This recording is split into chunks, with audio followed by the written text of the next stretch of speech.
भारत की बात के यूट्यूब चैनल पे मैं एडवोकेट सिद्धार्थ राणा आपका स्वागत करता हूं। दोस्तों, आज हम बहुत ही जरूरी, बहुत ही इंपॉर्टेंट टॉपिक पे चर्चा करने जा रहे हैं। वो है विपक्षी एकता। आजकल बहुत ज़्यादा सुर्खियों में है। जब जब कोई चुनाव आता है, खास करके 2014 के बाद, जब भी कोई बड़ा चुनाव आता है, किसी बड़ी स्टेट का चुनाव आता है या फिर सेंट्रल गवर्नमेंट का, अपना पार्लियामेंट का कोई इलेक्शन, पार्लियामेंट का इलेक्शन आता है, जैसे 19 में हमने देखा, तो जितने ये छोटे छोटे दल, पारिवारिक पार्टियां जो हैं, परिवारवाद से ग्रस्त जो पार्टियां हैं, वो सभी इकट्ठा होकर एक पार्टी को यूं कहें कि जड़ से हिलाने के लिए, देश में जो मजबूत सरकार चल रही है, देश जिस स्पीड से आगे बढ़ रहा है, उसे रोकने के लिए इकट्ठी होना शुरू हो जाती हैं।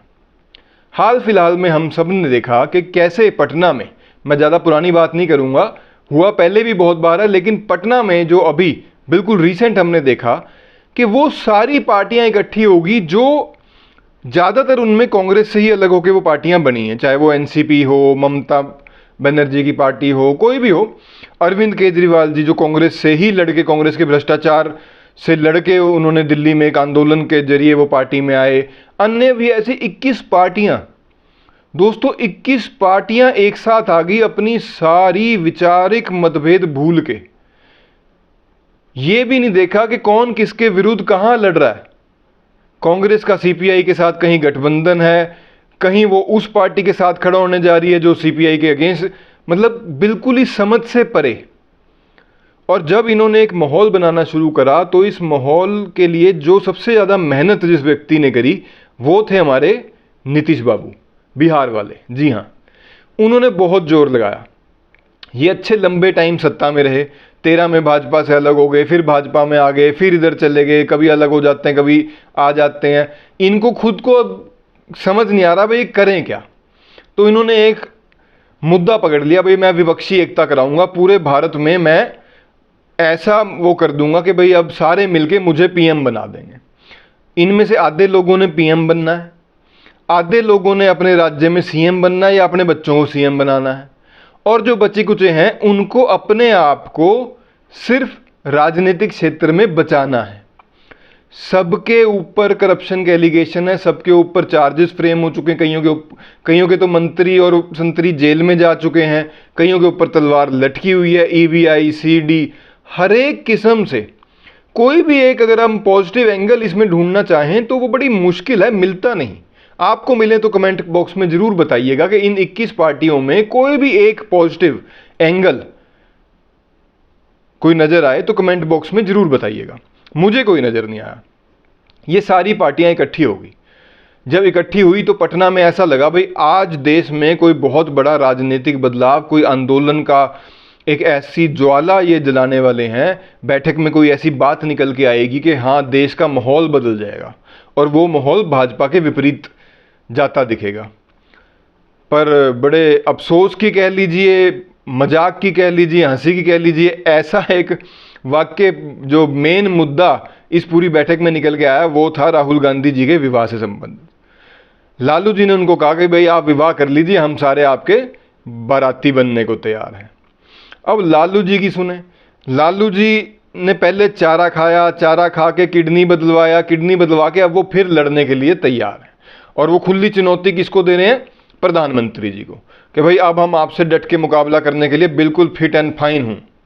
ऐसी बात वो कर रहे हैं मीटिंग में।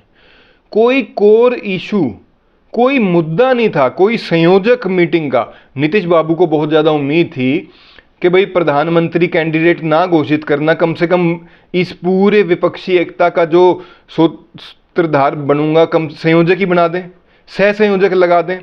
कोई ऐसी चर्चा नहीं हुई। अरविंद केजरीवाल जी बहुत ही उम्मीद के साथ गए थे, भाई आज मैं कांग्रेस को दबा लूंगा, कांग्रेस से हाँ कलवा लूंगा, भाई जो राज्यसभा में बीजेपी अब वो अध्यादेश लेके आने वाली है, उसके कांग्रेस उसका विरोध करे। लेकिन उनको भी ऐसा कुछ, ना तो कांग्रेस ने हाँ कही, स्पष्ट रूप से ये जरूर कह दिया भाई ऐसे फैसले जो हैं पार्टी हमारी अलग तरीके से, हमारी पार्टी उस पर फैसला लेती है। तो अब मीटिंग में तो केजरीवाल जी बैठे रहे, लेकिन उसके बाद वो प्रेस कॉन्फ्रेंस से वॉकआउट करते दिखे, या यूं कह लीजिए किसी न किसी बहाने से या कारणवश से वो प्रेस कॉन्फ्रेंस उन्होंने अटेंड नहीं की। दोस्तों, जब भी ऐसी एक विपक्षी एकता बनती है, अगर हम इतिहास में जाएं, हम इनकी बहुत ज़्यादा चर्चा नहीं करेंगे क्योंकि बैठक में कुछ ऐसा निकल के आया ही नहीं जिसके ऊपर चर्चा की जा सके। मैं थोड़ा सा आपको ये बताना चाहूँगा कि जिन लोगों को भी ये लग रहा है कि विपक्ष जब इकट्ठा होता है तो सरकार को चुनौती दे देगा, सरकार हिल जाएगी या फिर बीजेपी को कोई नुकसान होने वाला है, तो उस पर थोड़ा सा मैं कोई टिप्पणी भविष्य के लिए नहीं कर रहा, लेकिन पास्ट में जाके अगर हम मुद्दा कोई ऐसा उठा के देखें तो दो ऐसे मुद्दे नज़र आते हैं जब विपक्षी एकता ने सरकारों को उखाड़ फेंका या यूं कहिए निर्णायक बदलाव लेके आए। एक 77 जब जनता पार्टी की सरकार बनी और दूसरा 88-89 जब जनता दल की सरकार ने मौजूदा सरकार को हटाया।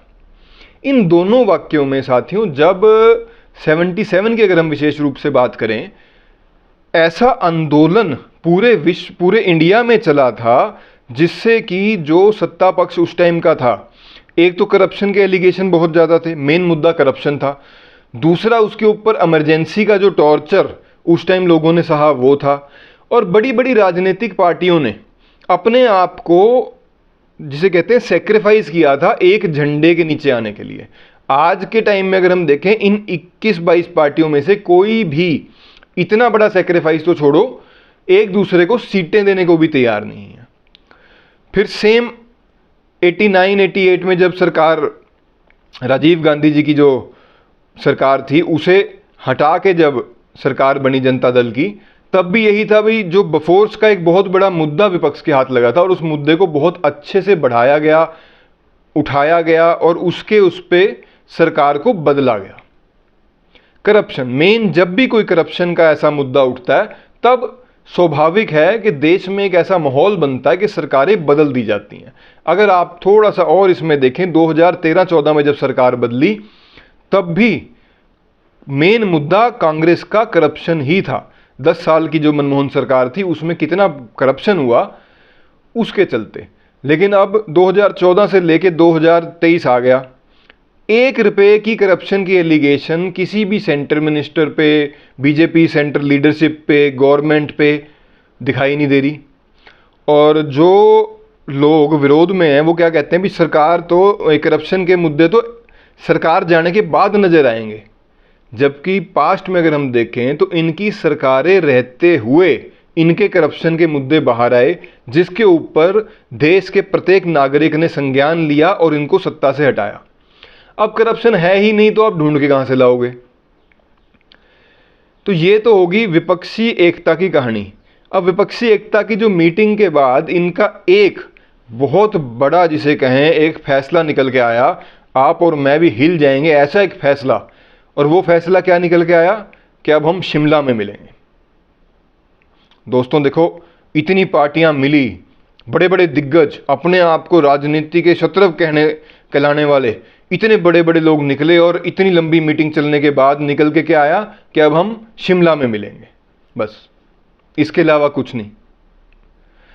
तो इस पे हंसिए, अफसोस कीजिए, ये मैं आपके ऊपर छोड़ता हूं, लेकिन ये जो स्थिति है विपक्ष की, इससे एक आने वाले समय में अगर हम ये कहें विपक्षी एकता, या फिर 2024 के बाद जो होने जा रहा है, जो मेरे को नज़र आ रहा है, वो ये है कि विपक्ष एक था, ऐसी एक समीकरण मुझे होते हुए नज़र आ रहे हैं।